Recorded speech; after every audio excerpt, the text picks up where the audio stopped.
The reason the dollar is up today is because of GDP. GDP came out at 3% versus 2.6. 3% growth. I mean, Trump is going to be dining out on that for weeks. Aerospace and defense for the last couple of months, and I'm trying to figure out, really why it's so strong. I'm blaming it on, Trump sending arms to Ukraine, but maybe it's because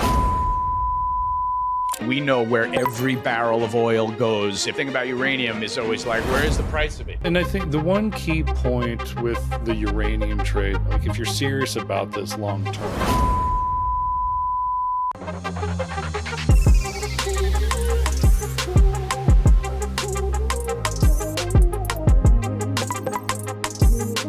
What's happening, good people? We are here for Macro Dirt Podcast number 57 with my co-host, Jared Dillian, and our special guest, Trevor Hall, CEO of the Clear Commodity Network and host of Mining Stock Daily. What's up, Trev Dog? I feel like I'm a member of the band. Yeah, you're in the band, man. Sit in. You're in the boy band. I play the cowbell. Yeah. No, the tambourine. I'll be the tambourine that TG wrote about this morning. Yeah, exactly. I love it, man. If we could put on a tour like Oasis 25, man, we'd be in good shape. How you doing, JD? Oh, I'm doing great. Great. Yeah. Cool, man. I want to introduce our friend Trevor on a level that is really important to me because Trevor and I have become really good friends since we met.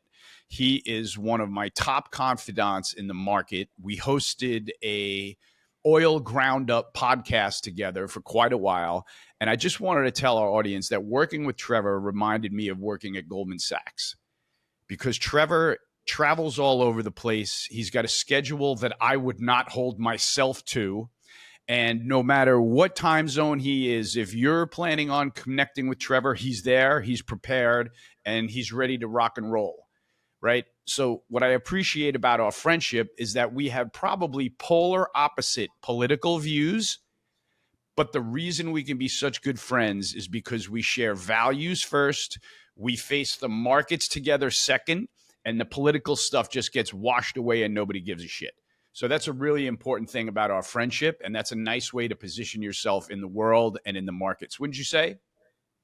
I would say so, but I maybe also push back a little bit and say maybe the political views may be getting a little bit closer in line, although still fairly distant apart. Yeah, exactly. That's totally fair. Everybody's view is morphing all the time. What do you think about that, JD? Yeah, I would say going from conservative to liberal, I would say you are the most conservative, then me, then Trevor. Yeah, that's fair. In that order. Yeah. That's fair. Yeah. Totally fair. None of us are at polar opposite ends of the spectrum. And I think at the end of the day, we probably all want the same thing, starting with world peace and working backwards and stuff like that. So I think that's why all of us can get along so well. But Trevor is a true student of the mining industry. And that's something that I really respect. And we're going to draw out of him in a little while. But first, I want to just go over the broader markets and get right into it. We're sitting here at S&P 6411. I'm still bullish. I've been bullish. I'm arguing that we have nothing but mean reversion in the rates markets. We've got sentiment not quite red line positive, and we've got great headlines coming across the tape that are giving us some tailwinds. What do you guys think about the markets as it stands and what's top of mind right now? I'll tell you what's top of mind. Go. Dollar. You nailed the fucking dead ball low, so you deserve a high five for that, my man. Absolutely. Period. You deserve credit for that. You told everybody about the perfect DMARC setup, and the thing never ticked lower, not once. Now we're attacking the low of the recent range, which is now resistance at 100, and the 100-day moving average, and sweet baby Jesus, if it gets above there, the world is going to change. What do you think? I mean, I like the sweet baby Jesus. I think that's a good neologism. But it's funny. It's going to take several weeks to unwind this bearish sentiment on the dollar, right? Because it was, and one of the things I learned at DirtCon, we had Brad Bechtel speak. Brad Bechtel is the FX strategist at Jefferies. And one of the things he was talking about with the FX markets was the retail participation is off the charts. Yeah. And it's actually become more retail than stocks. Like and people are trading with 100 to 1, 500 to 1 leverage. And retail is actually pushing around the FX markets to a degree that's never happened before, which I love to hear, right? When you have all these retail monkeys like shorting the shit out of the dollar, like this is going to unwind in just spectacular fashion. So what do you think? I'm assuming you think we do break above that old range bottom at 100, above the I'm looking 100-day moving at average. least 102 in the DXY, at least I had 102. I had the same little tag 102 there. Okay, I have the 200-day moving average at 103.30, and that would almost be a 50% retracement of the slide from 110 to 97 or so. So I could see it getting to 103 with no problem at all. To me, what is that going to mean? They are going to shite all over the metals markets, good people. That's happening today. It's happening Starting today.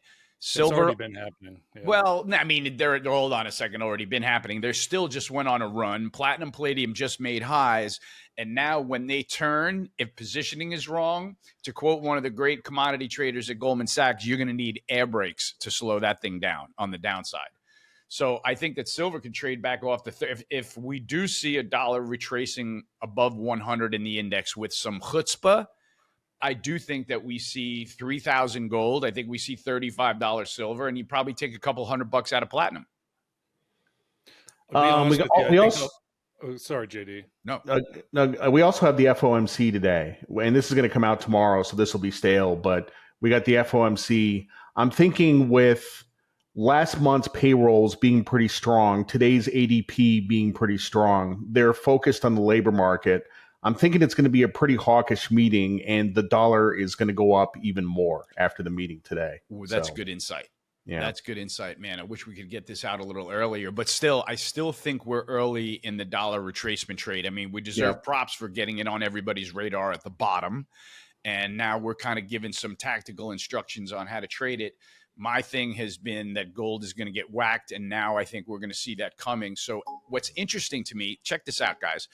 If you look at performance, I'm a big close performance watcher. So I watch weekly closes and weekly performance, and now we're about to close July. So here in monthly statistics, we've got Ethereum up 50% in the last month, cannabis up 23%, NVIDIA up 13%, industrial metals and mining up 12% in the last month, right? So it's amazing to me because if you look at the bottom feeders, the VIX just collapsed. That's the biggest loser of the month, off 5% to 16. But the next biggest loser is Tony's Big Tech Index. That's my personal index of the 10 biggest tech stocks. It's off 3%.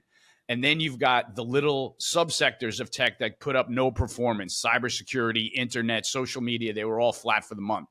So what's wild to me is that NVIDIA broke out to all-time highs, semiconductors at all-time highs, teed up like a beach ball, and the rest of the sectors can't get going. What do you guys think of that monthly performance? Is there any read-through for you at all? It sounds to me like leadership is narrowing, right? Like that kind of is a cause for concern. I've seen some other stuff. So the percentage of trading volume in stocks less than $5 is now 26% of exchange volume, which is up from 20% a couple years ago. And there was like, I don't remember the exact number, but somebody posted on Twitter that it was like 20 something percent of NASDAQ volume was 2 penny stocks the other day. So you're starting, like you said in the beginning, I forget the way you phrased it, but the sentiment is not redlining yet. Like it's elevated, but it's not redlining. I would make the argument we're getting pretty close to redlining, when I see stuff like that. So that's fair. To me, that's an animal spirits indicator, right? There, there's more people trading stocks. They're looking for stuff to trade. They're looking for cheap items to trade so that they can lever the tits out of them. And that's an animal spirit thing that to me goes on. This is like you just spotted a bubble, buy it. Buy it first because there's going to be crazier meme stories. I'm telling you, CNN Fear and Greed is at like a paltry 68 greed. Like we've seen that thing redline at 85.90 extreme greed for weeks. And while I understand that there's risk to this tape, to me there's a dramatic shuffle going on in the rotation. So that kind of, like JD, that's cause for concern for me.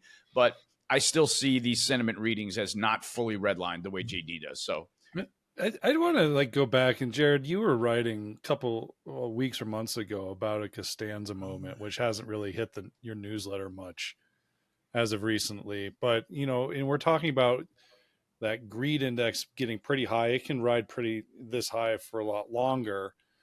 But there's so much macroeconomic data, unfortunately. And I'm not the macro guy. I lean on you guys to kind of feed me that information. But I know what I am, and unfortunately, I'm a little bit of a pessimist when it comes to these markets, and I have been for a number of years. And I mean, every time TG puts me in my corner, it's like, God, he's been right the entire time. But I've just continued to be very pessimistic about the flows of funds, the retail flows into some of these trades, and how much longer can this actually last. And Jared, I haven't heard you write about a Costanza moment, up here at these levels recently. And with as much of that's on the horizon here in the next, couple of days, if not a couple of weeks, I mean, could we have something, as you had written before in your newsletter, like these things certainly tend to happen when people are least expecting them.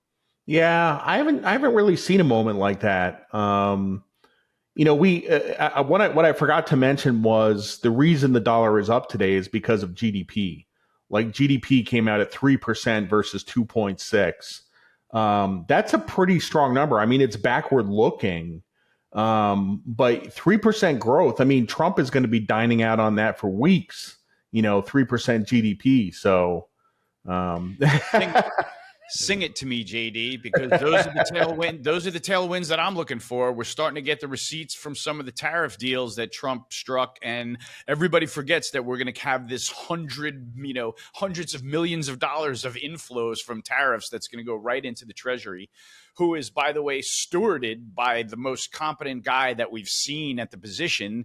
And we've got a president who is literally rearranging the chessboard on global trade, probably back in our favor.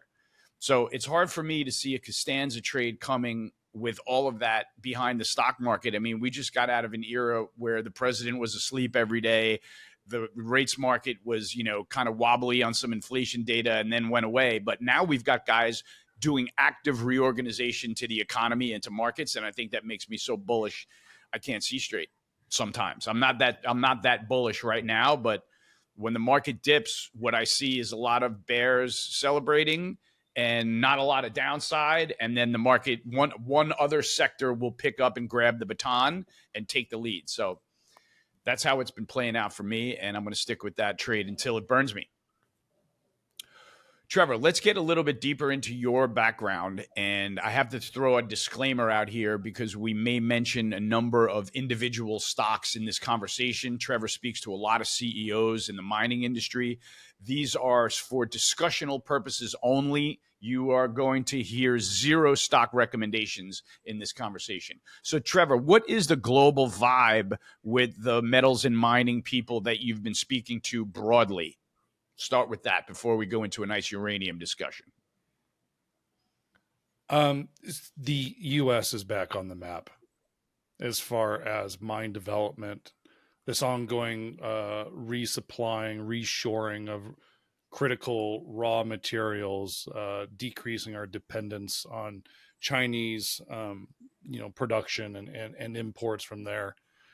We have the opportunity here to bring a lot of production back online here in the United States, which has been neglected for decades and decades. We are talking a lot more raw materials, critical materials production. You could see that in the MP materials and DOD news that hit the tape a couple of weeks ago. We are seeing other kind of awards being given by the DOD into smaller exploration development plays for critical materials like tungsten, where else I expect to see more on the copper space as well. I also expect to see a lot of it in the uranium space. We'll talk about that later. But because of this kind of sentiment shift where the U.S. has always been a positive place to explore and develop a mine, but the red tape for permitting has just been a complete pain in the arse for way too long. So what we haven't done is really tackled the permitting issue, although you're seeing news out of the Department of Energy and like the BLM to really kind of start that process, which has been good for the industry, but we're just not quite there yet to make complete to have some clarity on what's happening. But we are seeing a lot more capital move into the sector, specifically with U.S. products or projects, to start tackling that need to, be our single source of these natural resources that we're going to need. I will say what's the thing that's sticking in the back of my mind, as much as I see this, is the biggest moves are happening with defense being the priority. So actually, on his way out the door, President Biden approved the Stibnite gold antimony project in Idaho. That was one of his last things that they did, gave it the green light. And now it's stuck in, lawsuits from NGOs that have no business even working in Idaho anyways. They just want to fight against it. Right. But I mean, that's just the way, and this is part of the permitting process that we need to tackle. But on his way out, Biden approved Stibnite. Now, do you think the Biden administration, the U.S. government, was interested in the gold? No, they were interested in the antimony. The DOD was giving them grants for about 18 months leading up to that decision because they want the antimony for defense purposes. And then you can go and then, backtrack 3 weeks ago, I think it was, with the MP Materials deal and the DOD taking an equity interest in this project and this company, and then also putting in a new floor for neodymium, praseodymium, or critical materials for heavy industrial magnet production. This is for defense purposes, obviously.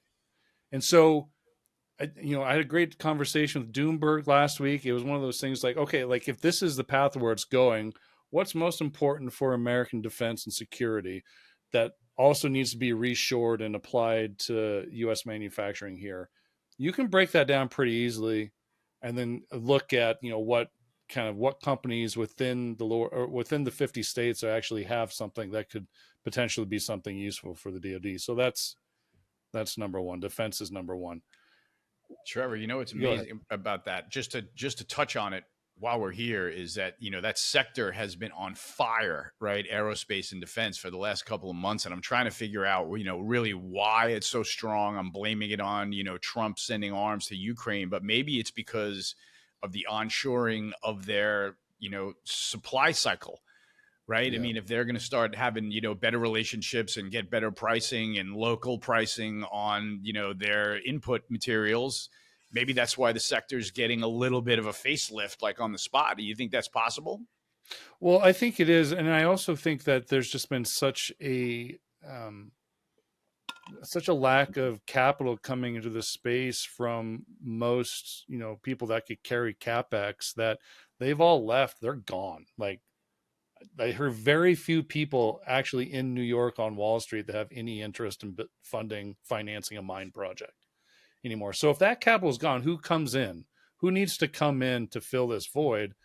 And it's going to be the U.S. government. Now, we can have this complete philosophical discussion about, is this capitalism or not? If the U.S. government comes in as an equity holder of a company, we can have the philosophical capitalism question about that.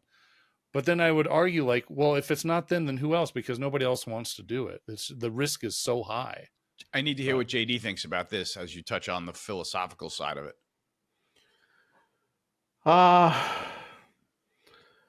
First of all, what is antimony used for in defense? Fire retardant.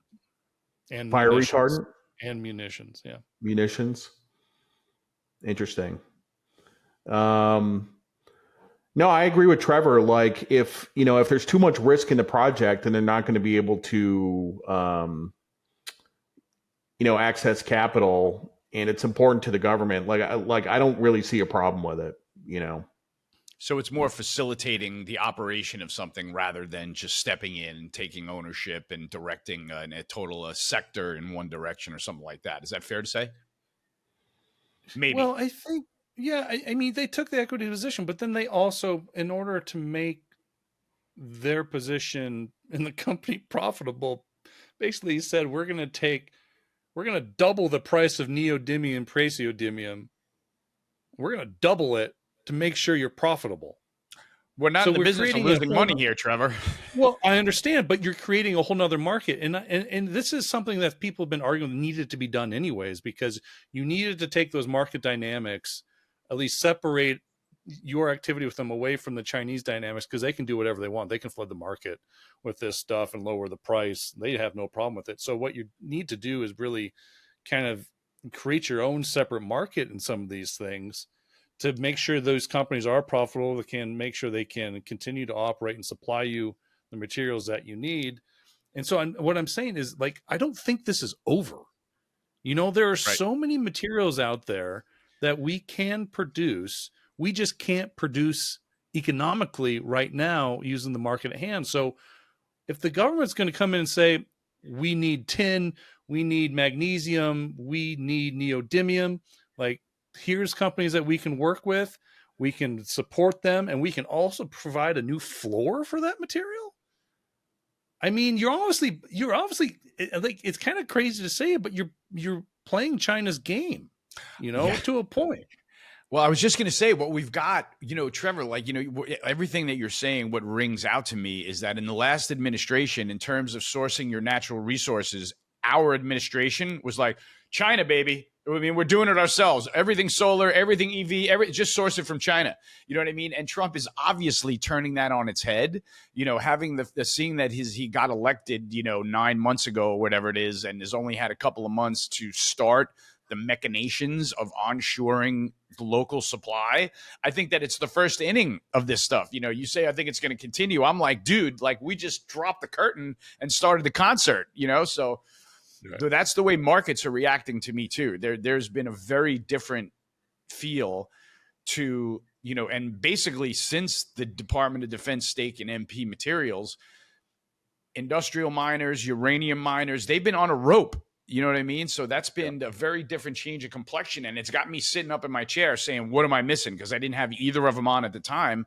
And I'm really paying close attention. And you're really outlining the story why, if you ask me. Well, and I think that's why I think this kind of high level, like we're talking about this pullback in the metals, like, is a healthy pullback. Like, this needs to happen because, I mean, when platinum, palladium go bonkers for, you know, $1,000, like, okay, let's come back.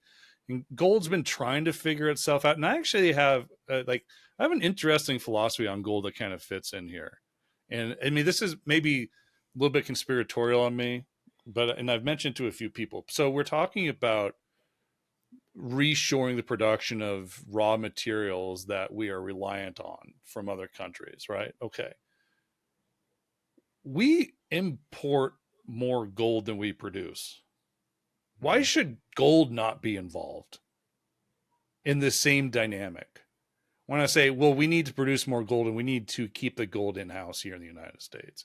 And there's there's plenty of gold mines out there and gold projects that could be brought online in the next 4 years and keep it home. So, like, and that's about, as, you know, my tinfoil hat, that's about as high as it goes. Yeah. But I'm kind of wondering if someday we wake up and we see an executive order saying gold needs to be produced here and stayed here.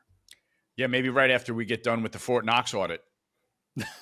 Never going to happen. Right? So it's right next to the Epstein files. Yeah, exactly. They are adjacent to the Epstein files. JD, what do you think about all of that? And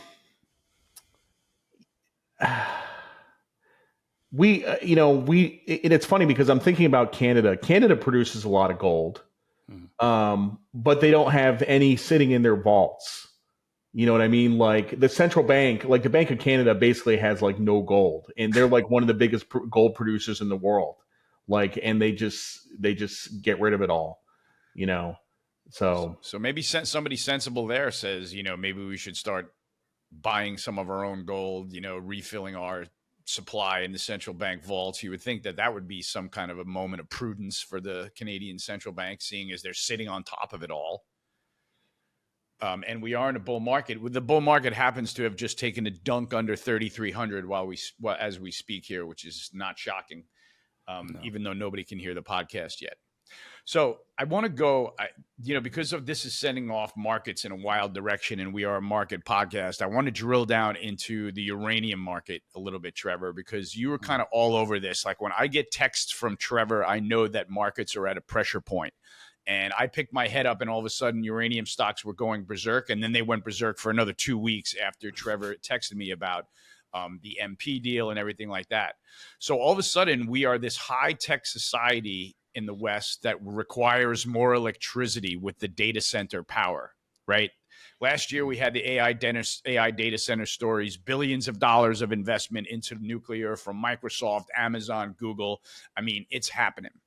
So in the U.S., we currently have 94 operating commercial nuclear reactors across 54 power plants in 28 states. The physical uranium market is running at a massive deficit. I've heard like £1 billion or something like that. Where's it last trading, Trevor? $50, $60 a pound?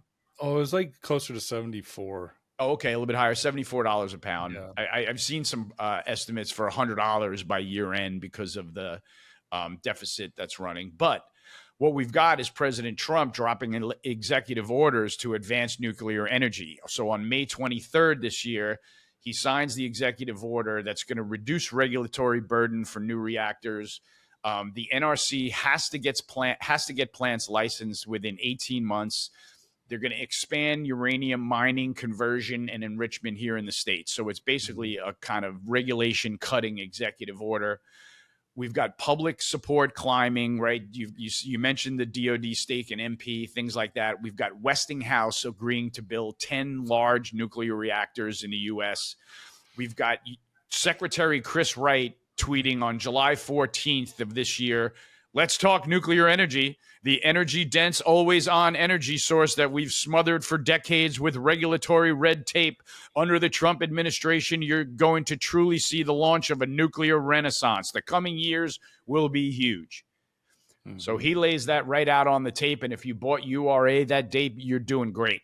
So let's look at the ETF for 1 second, then I want to hear your guys' opinion. URA is the uranium mining ETF. It's up 50% year to date, battling it out with gold miners for the best performing sector on my leaderboard. It has doubled off of the tariff tantrum lows in the last 3 months. So the ETF itself is 24% Cameco Corp, which explores, develops, mines, refines, converts, does everything to uranium. They basically sell uranium to the producers. $50 billion market cap company out of Saskatoon. The ETF is 6% Oklo, 6% NuScale, which is a small modular reactor company. It's 5% Sprott Physical Uranium Trust, so the actual commodity, 5% Uranium Energy Corp, UEC, they're basically exploration and production of uranium, and 5% NextGen. That's half the ETF right there. So the thing went to the moon on a rocket ship, traded up to $70, I think it was, $42 from a low of about 20 during the tariff tantrum, and this bull market looks like it has legs. I'm going to shut up now because I want to hear what both of you guys have to think about uranium. You missed one important headline, actually. What's that? Your favorite stock, DG Palantir. You know, all those zero-dated calls you buy on Palantir? Yeah, right. They announced the building of an AI-powered nuclear operating system to accelerate reactor construction. That's a major Cheaper, headline. faster, and safer. That's what they're going for. Listen, the momentum's there. 50%.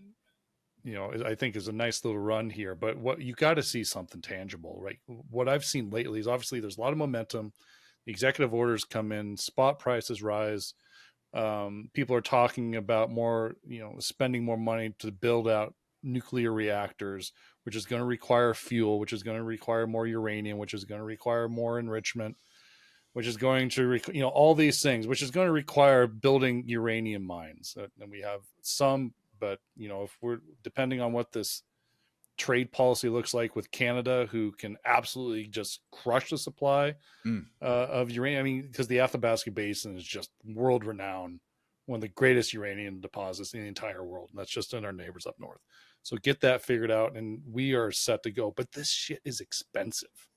It is so, it's so very expensive. So what we need to see something tangible, right? I mean, the last big nuclear reactor to get built in Georgia, I think, was 2.5 years late and billions and billions and billions of dollars over budget.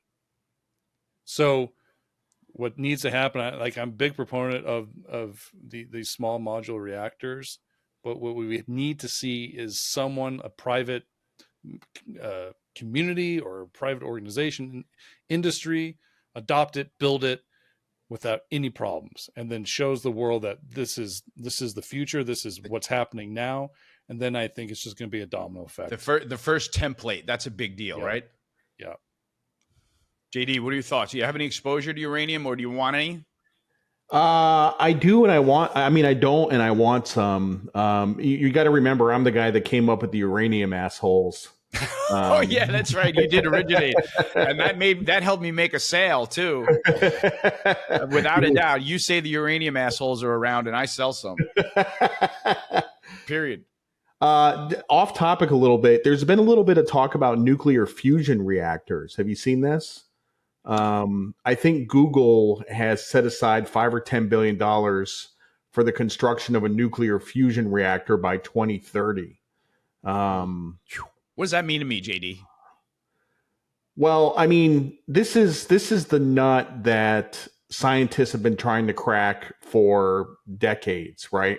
Like nuclear fusion is when you combine atoms instead of splitting them apart. And it releases basically unlimited amounts of energy. And it would be, that would be like free energy for the world forever. Like that would be oil going to zero if that happened. I was just going to say commodities, which is why it will never happen. Maybe. Right. But this, even if it does happen, this isn't really for trading purposes. This is like decades out in the future. But it's interesting that people are talking about it. Yeah. So. Yeah. So, I mean, the way I'm positioned is I'm offered zero boundary again in my personal account, and I'm basically just waiting for a dip back to the old highs to try to get my subscribers in, and we'll see what happens from there. As usual, we'll manage the risk, but I got a feeling if the risk reward on this improves, that it's going to turn out to be a good trade. So that's what I'm waiting for. Yeah. I mean, the uranium market's wild because the last, it will make these huge runs. Like it's a trader's paradise. Because when it starts getting hot, it just runs and runs and runs. But man, when it crashes, it's a slow bleed. The problem with it, though, is there's no price discovery. There's no transparency, right? You want to talk about, like the crude oil market. We've got calendar spreads. We've got optionality to read. We've got physical trade to monitor. I mean, we know where every barrel of oil goes. If a barrel trades in Washington Square Park in Greenwich Village, we know about it. You know what I mean? So the thing about uranium is always like, where is the price of it? You know what I mean? And it's like, what's the structure look like? Is there a shortage? Is there backwardation? Is it contango? And I feel that's really hard to get a handle on. Well, and I think the one key point with the uranium trade that you need to kind of have, like, if you're serious about this long term, and like, you need to watch the utilities, because when are the utilities buying? And even right now, from what I can understand, is that the utilities do not feel the pressure to go into the market and buy. They don't have to buy right now, because we're not bringing on small modular reactors by the droves every month, like momentum is there. But again, we're not seeing that cascading effect of infrastructure which needs fuel. So the utilities are holding tight right now, but I would say that's the one dynamic. You bet your ass they are, Trevor. On a relative basis, the S&P is up 8.5% this year. XLU is up 13%. Right? That is an outlier for XLU. That's usually a defensively traded sector, whereas when the S&P is up on the year, that thing is barely holding on to positive territory. When the S&P tanks, everybody buys utilities for their safety effect, but that's a relative outperformance in utilities this year. So we have to keep an eye on that whole sector to see how it trades, I think, versus uranium. That's a great point. Yeah. Is there anything in the broad market? I don't want to just put the brakes on that conversation, but we got the point across. We're bullish uranium. The thing is, on a rope, and we need a dip to get in it. And we've got a great narrative to get behind. So, is there anything else in the markets that we overlooked? Well, I would just put. I want on kind of piggybacking on the uranium thing. You can Please. go back and just on the geological sense. There's a lot of companies out there that dabble in both uranium and rare earths. And I think this is one to be paying very close attention to, whether it's development of both or either or. Look at portfolios that kind of dabble in both. I think there's some sweetness in there. But also just geological and the geological setting, like you can scrub a lot of rare earths out of some specific type of uranium deposits that people are looking for. So, again, speculative in nature, because that's just the world I live in with these little explorers. But there's some interesting stuff. And if you dive into the science and the geology, like there's pretty interesting stuff. Very interesting, Trevor. We're going to have to get everybody to follow along with you on metals and mining when you cover all of this stuff, because this stuff really gets interesting if you want to learn about the industry in addition to following the trade. Yeah. We didn't talk about silver. Nobody mentioned silver. I just said that it got dunked under $38, and I'm not a silver bull. I haven't been a silver bull, and I'm rooting for the silver bulls. But it looks 37.5 last. There's room. We've been ahead of this dollar trade, and when JD says let's look at the dollar, I know he's not taking his eye off it either. And if we were to telegraph the next leg of this trade, which I don't think has happened yet, it sounds like we're going to do dollar index 102, and we're going to take a big poop all over the metal sector. Yeah. From 3,300 gold, from 3,750 silver. So that's what I think from here. JD, are we keeping you awake, sweetie? Oh my God! Did you not get to bed at 9:30 last night? I need some coffee. Oh God, send him a Red Bull or something like that, man. Let's go off the markets with some momentum here. I'm going to start us off with a quote, with one of my favorite quotes from a birthday boy today. If either of you guys can name it, I'll send you a cigar. Who said this?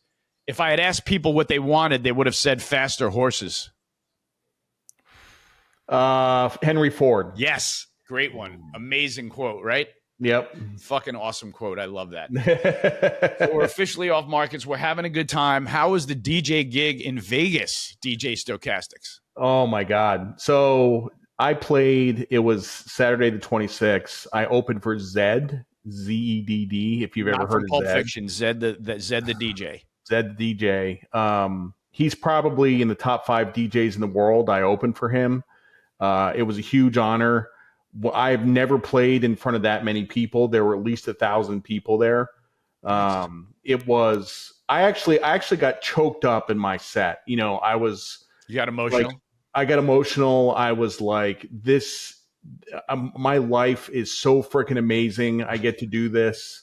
You're giving me goosebumps, man. That sounds awesome. What was your view? What was your view of? What were you looking at? I mean, I was looking out over the pool and the pool deck. What was going on? I mean, people were vibing, people were dancing. It was good looking crowd, chunky so crowd. I texted you a picture. You should give that picture to Braden and put it up. Absolutely. So yeah, and it when I finished, the DJ after me was this guy named Mark Stiles, and he was like, he gave me like 3 hugs, and he's like, that you have such a great sound, and people were high-fiving me and fist bumping me on the way back to the cabana. Like, it was awesome. That is cool. Like one of the best experiences of my life. So they actually want me back. So that was my second gig there. They want me back for a third one. They're talking about me playing at Omnia, which is the biggest nightclub in the world. So yeah, the music career is taken off. Dude, good for you. Trevor, I think we're going to have to go stand in the kiddie pool for one of these DJ gigs. I saw him in Nashville a couple of weeks ago doing his gig there, and it sounded like the pool is much better. It sounded like the pool is a better place to be. Yeah. Yeah. I mean, the pool in Vegas is obviously going to be better than a dark bar in Nashville. I got news for you. Actually, but the bar in Nashville was really nice. I mean, they made really nice cocktails. It was a great setting. Yeah, I know, but it's different than a pool party with a DJ, Course. man. You know what I Of mean? Like, course. it's a different vibe. Yeah, and Speaking of, I tell you what, I will say, like, because JD's gig in Nashville was off Broadway and all that. Like, you actually got a sense of like the people that occupy Nashville. We got a little bit of everybody into that room. It was amazing. dude, What do Nashville. you think of the music, Trevor? Oh, it was great. I'll be honest with you. The organic house is a little like mellow for me. Like I like a little bit more drum and bass, like speed it up a little bit more. But it was a lot of fun, man. It was a privilege to see you play because I've never actually seen you play music before. Yeah. You've never seen him stand in front of his computer with headphones on? Not in person. Never once? Okay. I got to break his balls, right? He's a DJ. What have you been doing all summer, Trevor? What's a summer routine out in Colorado? Man, just driving kids. Like when I'm not working, driving kids. We're kind of in it right now. 10 and 8. Oh, yeah. Everything's different. I will say I got to give props to my daughter. Can I give props to my daughter? Let's hear it, please. So my kids, well, I'll give them props to my son too, but my kids they swim during the summer. They made it to the state swim meet. My son's IM relay team are state champions. Wow. And my daughter had the fastest seed time in the 25 free. And she didn't have a very good start off the blocks and was probably in fourth place when she came out of the water, scrambled and won the thing.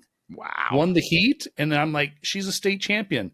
Turns out a girl in the slower heat before her swam the fastest leg of her life, dropped 2 seconds off her time and won. But my daughter got second, which is a huge achievement. So I'm super proud of her. Badass. There's nothing better than watching your kids compete. Nothing. Oh, I love it. Love it. Yeah. Absolutely nothing. I couldn't agree more. So what have you been doing for fun, Trevor? Dude, having none? days, Don't tell me you're having none. No, I'm having a lot of fun. I work a lot. It's You like do. 5 a.m. till market close, maybe a little bit after. I try to go hit the gym for an hour or two just to get my mind off the screens. See any good shows come your way or anything? No, we haven't. I was going to go to Widespread Panic, but it couldn't happen. Couldn't find a babysitter. I'm going to have our producer Braden just basically cut the social activities for Trevor section over the summer. It's boring. Not a lot going on there. He's driving. Hey, he's driving. Speaking of shows, man, guess who I saw in Miami? What? Not Miami, Vegas. Who? The Backstreet Boys at the Sphere. I saw that got great reviews. Dude, it is insanity. It is the coolest thing I've ever seen in my life. It sure is. I actually went after my gig. So I left the pool at 5. I relaxed for a couple hours. Then I went to the Sphere. Best concert I've ever been to in my life, and it's not close. Wow. It was incredible. Wow. So if you're in Vegas and the Backstreet Boys have a residency, they're going to be there for a while. You have to go and check it out. Even if you're not a Backstreet Boys fan, even if you're not like a pop music fan or a boy band fan, for what it is, cheesy pop music, it is the best.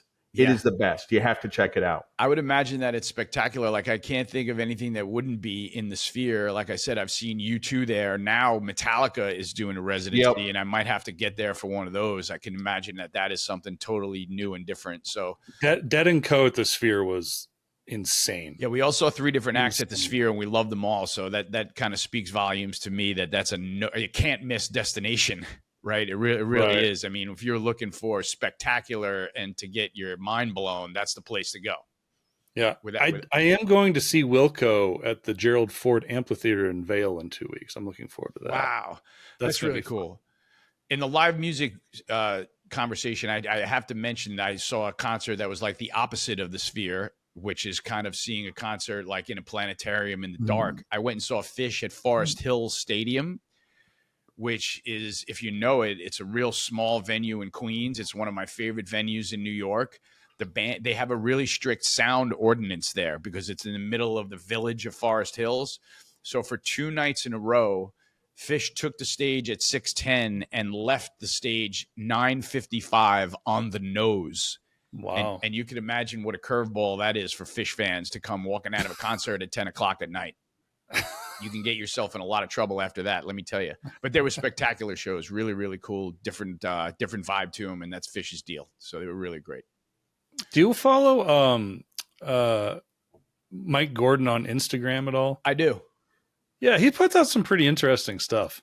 I like him a lot. A lot. Who's Mike Gordon?